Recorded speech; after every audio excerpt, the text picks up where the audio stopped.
Okay, we're going to go through the disaster bucket. So we sell a disaster bucket. So the customers, you if you're watching this, so you can get the first part of a green pool treatment done yourself. If you're confident to vacuum the pool to waste, you can do the whole treatment. We do have our WhatsApp groups available, so you can get that remote technical support in the background as well. I've got no trouble helping you out that way. So we'll go through what is in the bucket and why it's in the bucket, so you understand what's going through this brain. So we've got 1 drum of liquid chlorine, and also the granular chlorine, fast flock, polypro, phosphate remover. So if the pool system's working well and you can get the pumps going, etc., what you would do is add the liquid chlorine, half each at either end of the pool. You could add the slow release into the skimmer box and get the pumps running. After you've given the filters a clean or put the filter on bypass. The fast flock and the polypro goes in at the same time as well, and you keep the phosphate remover up your sleeve for later on down the track once the water clears. There's probably going to be phosphate in there at the end, and you want to be able to eliminate that from the pool. So 1, 2, 3, 4 goes in straight away. The biggest thing that I could recommend you do is to thoroughly scrape the bottom and brush the pool many times.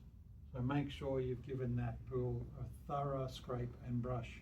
The more time you put in into that process at the beginning makes the vacuum to waste later on heaps so much more easy.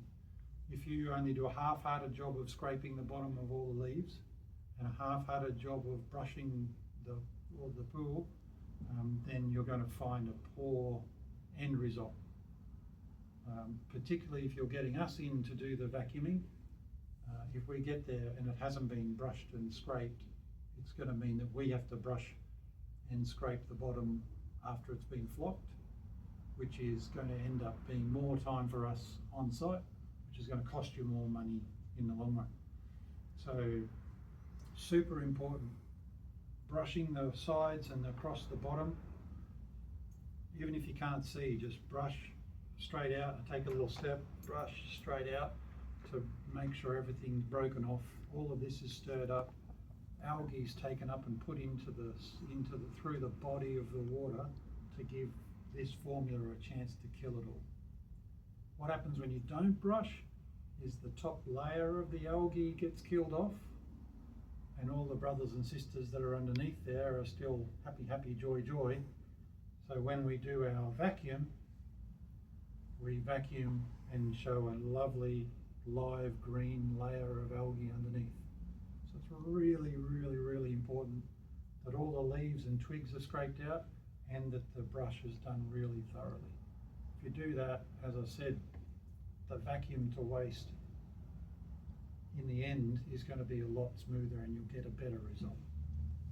So at the end, once it's all clear, what we like to do is do what I call the dribble test with the phosphate remover. So that is shake it up, take the lid off, little dribble of the phosphate remover into the pool and watch for a cloudy reaction. If you get a cloudy white reaction, that's a positive phosphate result. So then continue to dose. The chances are you will have that. So you'll have a little bit of cloudy whiteness to the water. The filter will go and capture that. And then again, I always like to recommend that we keep a little bit, keep this last dash there, make sure you leave that much in the bottom so that once the water's clear again, do a confirmation dribble test. So check to make sure you've got no more cloudy reaction. If you have another strong cloudy reaction, bring the bottle up to the shop. You'll get 20% off your next purchase. Go again and keep that process happening until you get no more cloudy reaction. If you get rid of the phosphates out of the water, the pool is going to be very, very easy to manage. Thank you.